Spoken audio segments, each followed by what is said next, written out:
Baby Fishy here, and we are looking at today's Langle. The website is working again. I don't know what happened yesterday, but couldn't get it to work.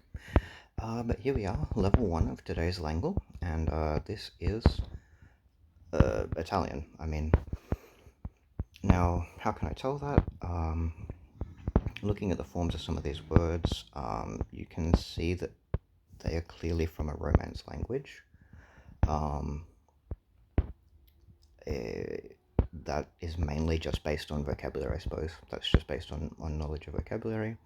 And then you can narrow it down a little bit. For example, ye. This is an Italian word. This is masculine plural.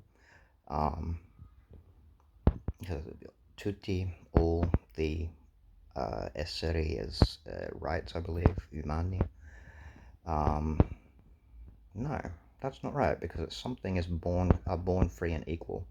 But you can kind of see English has obviously got some Latin influence as well, by the way of Norman French, and by the way of Latin being sort of the educated language in the medieval period.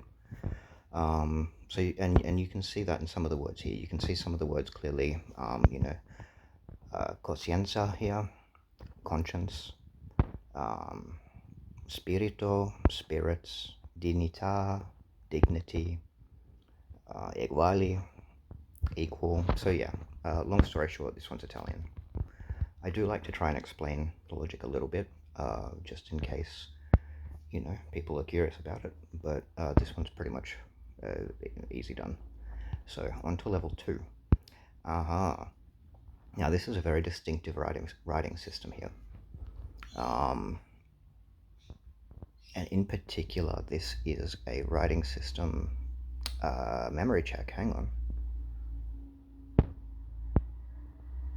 Because I do know it. I'm pretty sure this is a writing system out of North Africa. But which? I don't think that's Assyrian. Man. It turns out that when you don't do this for a long time, you lose a lot of the familiarity that you once had. And I haven't done this for a long time. I've started doing it and immediately thrown myself into recording myself doing it, just for the sake of my own embarrassment. So I am just going to go up and down the list here of the languages, and because that's going to really help me narrow down what it could be, right? And we can eliminate a lot of these just based on the writing system. Most of them, I would say. And actually, is it Amharic? This could be wrong, but I have a feeling it's Amharic. Yeah, I'm wrong. Okay. So maybe in fact it is Assyrian. Let's have a look at that. Also wrong. Doubly embarrassing. Damn, this really sucks, because I know these. I've seen this alphabet. Well, maybe technically it's an abugida, which is like a syllabary, I suppose. You write in syllables instead of letters. But it's just not connecting, which is an intensely frustrating sort of thing. So let's just take another look at this, okay?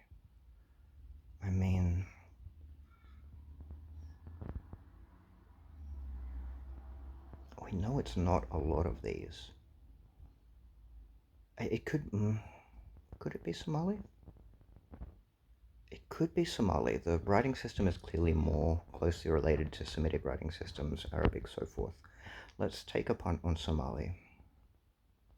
Okay, so we are getting warmer, but we're still not there.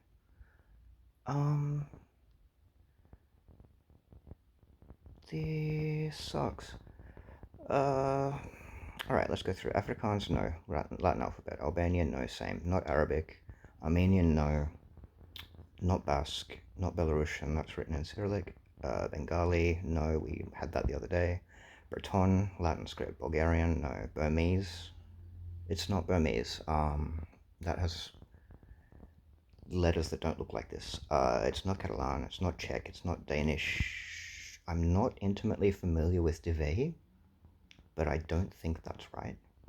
Dutch, no. Esse Edja, I really don't know anything about. So we may come back to that. Estonian's written in Latin, Farsi is written in, it's not Arabic, but it looks very, very similar to Arabic. The letters are more separated. Finnish, French, both written in the Arabic script. Georgian doesn't look like that. German, no. Greek, obviously written in Greek. Gujarati, written in something that looks way closer to Devanagari. Looks like Hausa is spoken in Africa. And it is spoken not crazy far from Somalia. So that's another one to keep in the back pocket. Hawaiian, written with Latin script. Hebrew, written in Hebrew. Hindi, written in Hungarian, Icelandic, Indonesian, Irish, Italian, all written with the Latin script. Not Japanese. Canada, that looks more like Tamil writing. Khmer, no, it looks closer to not that. Korean, no, we know what Korean looks like. Lao looks like Thai when written.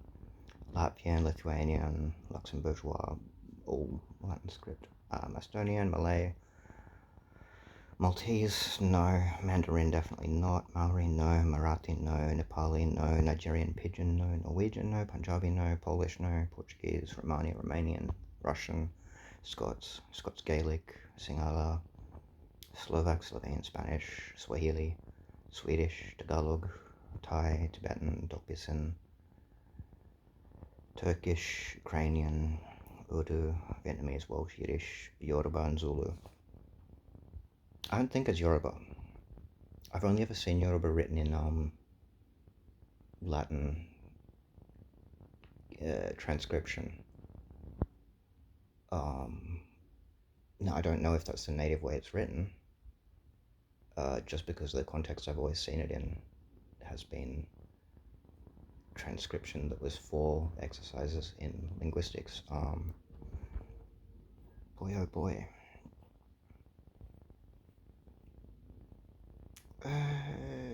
We'll try Hausa, and if that's wrong, I'm going to try Eseja just because I don't know what that is. Okay, so Hausa is way off. I don't know what this language is. This is going to be today's Google hole. Okay, so it's clearly spoken far away on the other side of the world. Dead wrong. Could it be the Vey? I don't know. Keeping that in mind. This is my last guess, so this is an embarrassing showing for level 2, but there it is. I really don't think it's Yoruba. Yeah, no. So what is it? It is De Vey. Let's give me the pop-up so that I know where. Oh, of course it is. Okay, De Vey is spoken in the Maldives. I did know that. I just forgot. And that's going to happen a lot until I get Maya back in for this sort of thing. But no time for moping. Let's move straight on to the next one. And here we go. Aha. Wolola. This is tonal. This is African. And you can tell it's African a couple of ways. One, it's tonal and not from Asia. And it seems to only have a 2-level, like a high-low contrast. Maybe a high, neutral, low. But that's what these accents indicate in this case. Another thing, you've got these funny symbols. O, for example. O up in the mix. This epsilon looking friend, which is an eh. And where are you? This guy here, which can't highlight, but this guy. Yeah. Now these are all symbols that are mostly used in IPA, and they were then imported into some African languages to form part of their sort of Latin script when they were developing writing systems for them. Just because they have vowels that it wasn't easy. They have a lot of vowels. They have sounds that aren't easy to transcribe.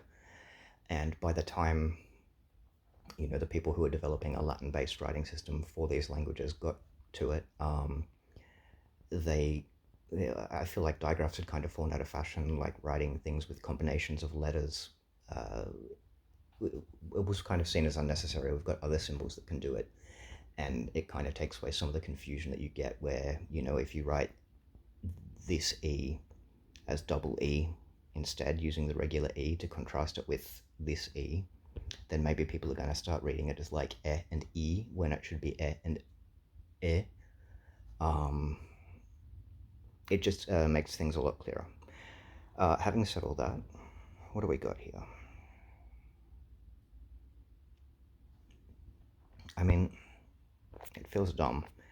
The first word is Wallop, and that makes me want to guess Wolof just for funsies. And we're quite close.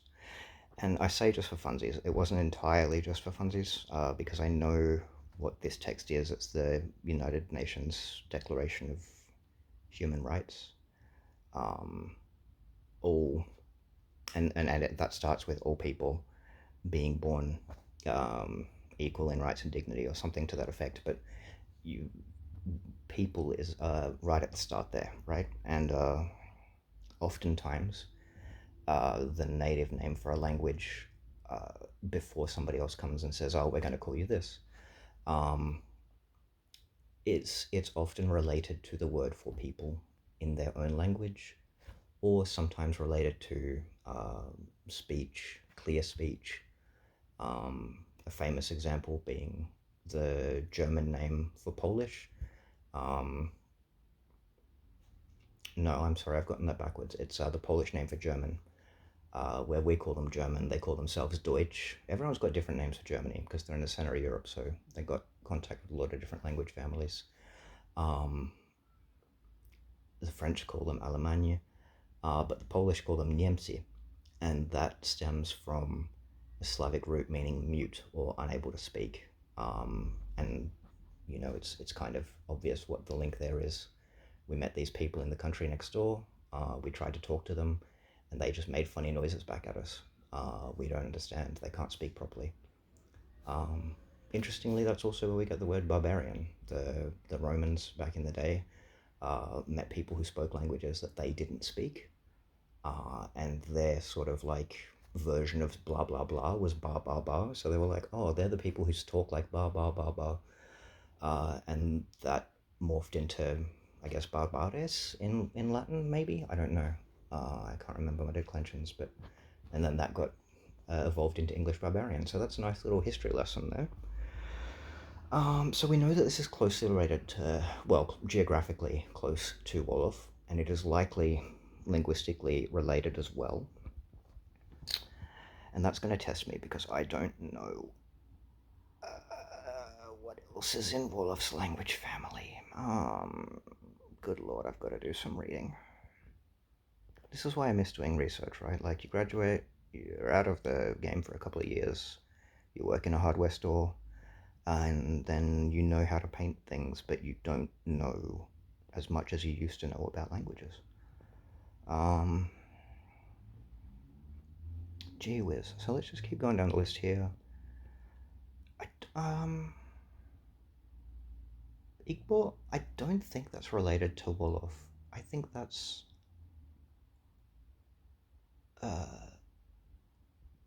it's related to languages that have got like the gb consonants and those sorts of things, of which Wolof is not one, from memory. I will say, some of the things that I say, especially about the stuff that I don't know much about, well, as much about, I still know a bit. You should fact check me. Don't take me for granted, because I do get things wrong, as you have seen. Actually, if you've watched any of these videos and then you're still putting any faith in my linguistic ability, that's kind of on you at that point.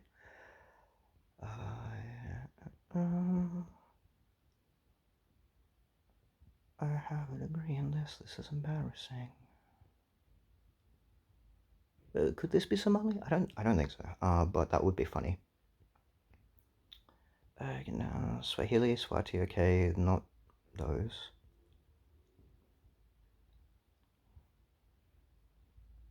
Tswana, no.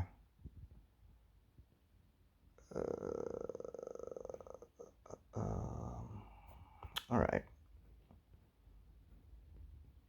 We are just going to have to start throwing out languages that are in roughly the right geographical area based on my memory of the geography of Africa and how it maps to languages, which is admittedly not going to be great.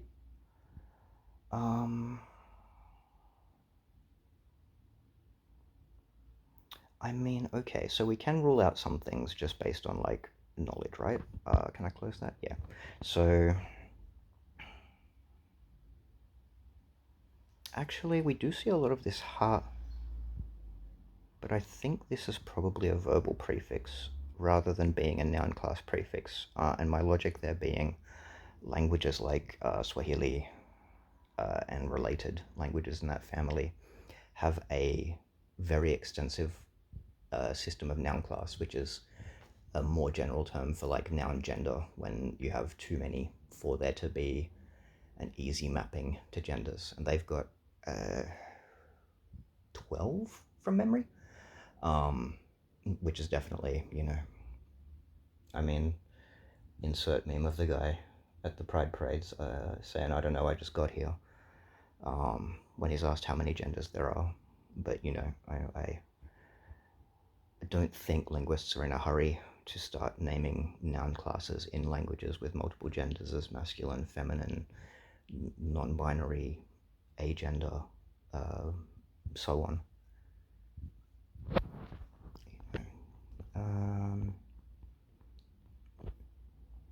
Not least because I think that linguistics as a whole is maybe trying to move away from that association of gender like that. It doesn't.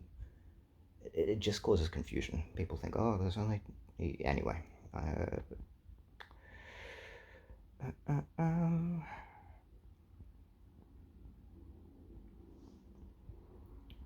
My language can't have non-binary because there's only two genders for nouns. Go away. Get in the sea. Shush. Go and just eat a giant pile of wood. Not tasty wood either, like gross wood. You dumb fuck. I was gonna guess. Where'd you go? I was gonna guess Somali for the lols. I don't think it's right, but let's throw it in there. We'll get a bit more geographic information. Why not? I clicked Sesotho by mistake. I know that's wrong. That's way too far south. Hooray. If I type words, that's better. Somalia is also quite far off. Where is Wolof spoken? I thought Wolof was around the Horn of Africa. Am I wrong? Am I a fraud? I need to give back my degree. I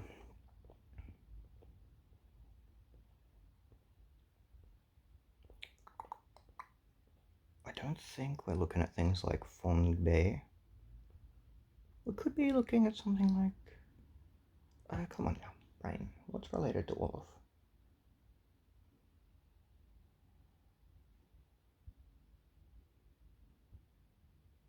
I genuinely can't think of anything. Wait. This might be Yoruba.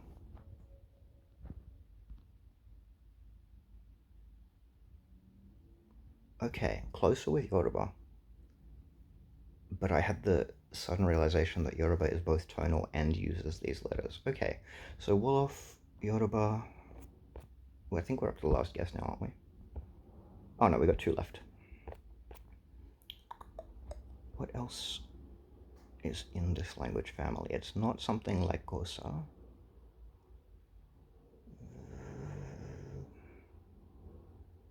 I don't think it's... No, it doesn't have... No, it's not going to be something like Umbundu or Luganda. It shouldn't be Tswana.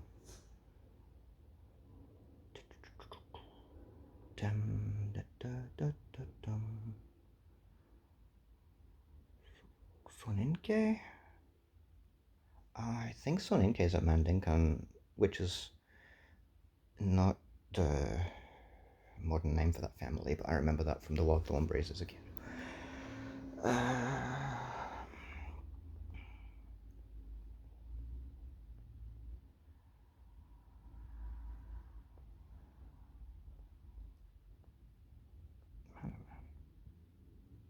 taken as long to try and guess this one language as it took me to do the entirety of the past 2 levels. Good lord. Need to speed it up just for content's sake. None of these seem particularly appealing to me as guesses. Lingala.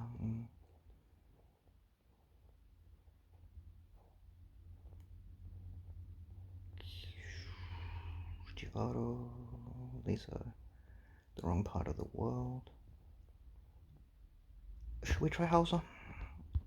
I feel like I'm just guessing the most well-known African languages at this point. So Hausa is also close. I mean, do we just go for another famous African language? At this point, I feel like it's as good a guess as anything, right? It's not Islam. No, that's not. I think it might be spoken in Africa, but I can't remember.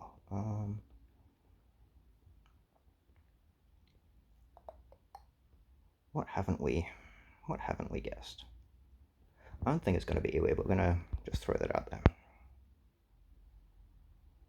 Yeah, quite close. Dula. Okay, well that is a language I have not heard of, but it is a... Oh my god, it is a Mande language. And I was kind of right about the Horn of Africa thing. I was just on the wrong side of the Horn of Africa with Somalia and so forth. Spoken in Burkina Faso, Ivory Coast, and Mali. Well, alright. So for context, my knowledge of the languages of Africa... Oh, we killed it.